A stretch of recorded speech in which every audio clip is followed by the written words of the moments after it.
সে শারীরিকভাবে লাঞ্ছনা করেছে, চূড়ান্ত ব্যক্তিগত প্রাইভেসি লঙ্ঘন হয়েছে। আসলে আমাদের ক্যাম্পাসে নারীদের সঙ্গে ঘটেছে। তার মধ্যে গত শুক্রবার ফ্রান্স এবং নরওয়ের যে ম্যাচটি ছিল সেটি দেখার জন্য আমাদের ঢাকা বিশ্ববিদ্যালয়েরই সাবেক শিক্ষার্থী দুজনই 17-18 সেশনে তারা তারা দম্পতি তারা শহীদুল্লাহ হলে রাতে খেলাটি দেখতে যায় এবং সেখানে তাদের সঙ্গে আরো বেশ কয়েকজন ছিল আমাদের ঢাকা বিশ্ববিদ্যালয়েরই সাবেক শিক্ষার্থী।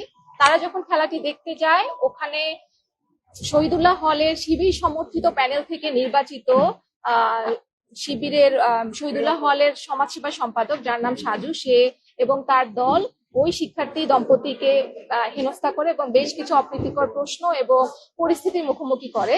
এবং তারা বলে যে একজন নারী হয়ে কেন এত রাতে ছেলেদের হলে খেলা দেখতে এসেছে, যেখানে তারা নিয়ম মেনে তাদের আইডি কার্ড দেখিয়ে এবং হল গেটে সাইন করে হলে প্রবেশ করেছে। এবং আমরা সবাই জানি যে ফিফা উপলক্ষে যতগুলো জায়গায় বড় পর্দায় খেলা দেখানোর প্রস্তুতি গ্রহণ করা হয়েছে, সব জায়গায় কিন্তু নারীদের অংশগ্রহণের সুযোগটি রয়েছে এবং সেই জায়গা থেকেই কিন্তু তারা শহীদুল্লাহ হলে খেলা দেখতে গিয়েছে।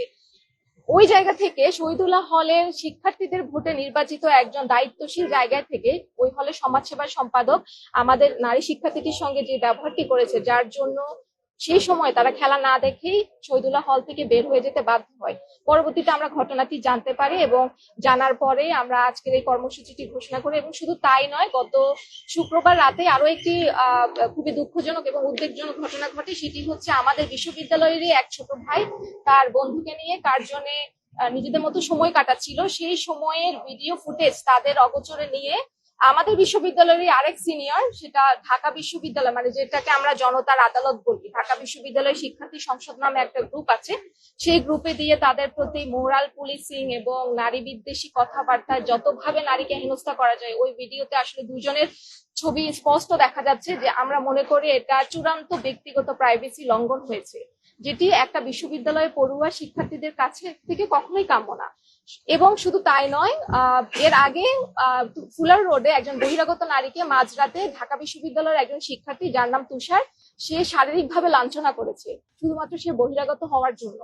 তাকে ফুলার রোডে লাঞ্ছনা করেছে, তার গায়ে হাত তুলেছে, তার বন্ধুর গায়েও হাত তুলেছে। প্রতি সপ্তাহে সর্বোচ্চবার বিকাশ পেমেন্টে 50 জন হবেন পেমেন্ট চ্যাম্পিয়ন। জিতে নিন টিভি সহ আকর্ষণীয় সব প্রাইজ। এই যে ক্রমাগত যেই নারী বিদ্বেষীমূলক কার্যক্রমগুলো ঢাকা বিশ্ববিদ্যালয়ের শিক্ষার্থীদের দ্বারা ঘটছে, সেটির প্রতিবাদে আজকে আমরা একটা কর্মসূচি ছিল, আমরা সেই কর্মসূচির পক্ষ থেকে আজকে আমরা শহীদুল্লাহ হলে ঢাকা বিশ্ববিদ্যালয়ের যারা নারী শিক্ষার্থীরা রয়েছি সবাই একসঙ্গে খেলা দেখেছি। এবং সেই ম্যাচ শেষে আমরা আজকে প্রক্টর অফিসে এসেছি আমাদের অভিযোগ জানাতে এবং আমাদের বেশ কিছু দাবি ছিল। আমরা মনে করছি ঢাকা বিশ্ববিদ্যালয় নারী বান্ধব বিশ্ববিদ্যালয় এখন আর নেই। নারীদেরকে আসলে নারীর বিচরণ, নারীর চলাফেরা, নারীকে বিভিন্নভাবে সীমাবদ্ধ করার জন্য এবং নারীর অংশগ্রহণকে সংকুচিত করার জন্য ভিন্ন একটি পায়তারা চলছে। এবং কারা নারীর অংশগ্রহণকে, কারা নারীর বিচরণকে খারাপ চোখে দেখে, কারা সীমাবদ্ধ করতে চায়, কোন গোষ্ঠী সীমাবদ্ধ করতে চায়, আমরা সবাই সেটি জানি।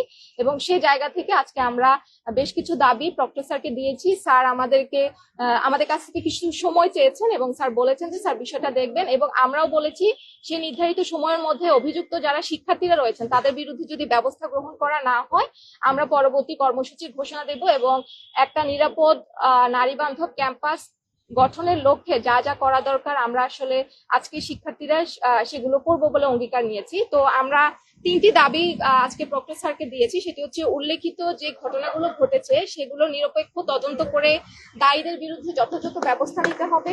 ক্যাম্পাসে নারী হয়রানি, অনলাইন হেনস্থা, গোপনে ভিডিও ধারণ এবং মব সংস্কৃতির বিরুদ্ধে সুস্পষ্ট নীতিমালা ও কার্যকরী পদক্ষেপ নিশ্চিত করতে হবে।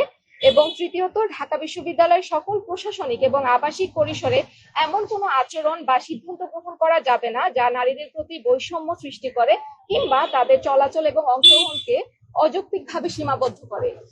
এবং আজকে আমরা যারা এখানে নারীরা উপস্থিত আছি, আমরা ডাকসু এবং বিভিন্ন ছাত্র সংগঠনের এবং সাধারণ শিক্ষার্থী সবাই মিলে আসলে এই কর্মসূচিটায় অংশগ্রহণ করেছি। আমাদের বিশ্বাস এবং আমরা যেটি বলতে চাই যে বিশ্ববিদ্যালয় কারো ব্যক্তিগত মোরাল পুলিশিং এর জায়গা নয়।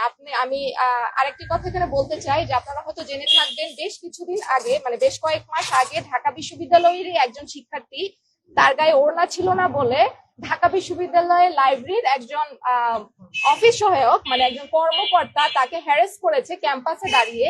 আমাদের ক্যাম্পাসের শিক্ষার্থীকে, এবং সেই ঘটনায় যখন তাকে অ্যারেস্ট করা হয়, শাহবাগ থানায় নিয়ে যাওয়া হয়, তাকে কিন্তু ফুলের মালা দিয়ে শাহবাগ থানা থেকে ছাড়িয়ে নিয়ে আসা হয়েছে। আমরা মনে করি ওই দৃষ্টান্তের জন্য আজকে ক্যাম্পাসে নারীদের যে অবস্থান সেটি এত খারাপ, এবং ওই সময়ে যে নারী হ্যারাজারকে যেভাবে ফুলের সংবর্ধনা এই ধরনের কর্মকাণ্ডগুলো করার জন্য। সুতরাং আমরা বিশ্ববিদ্যালয় প্রশাসনের কাছে দাবি জানিয়েছি দ্রুততম সময়ের মধ্যে দৃষ্টান্তমূলক শাস্তির ব্যবস্থা করে নারীর জন্য একটি নিরাপদ ক্যাম্পাস নিশ্চিত করার জন্য।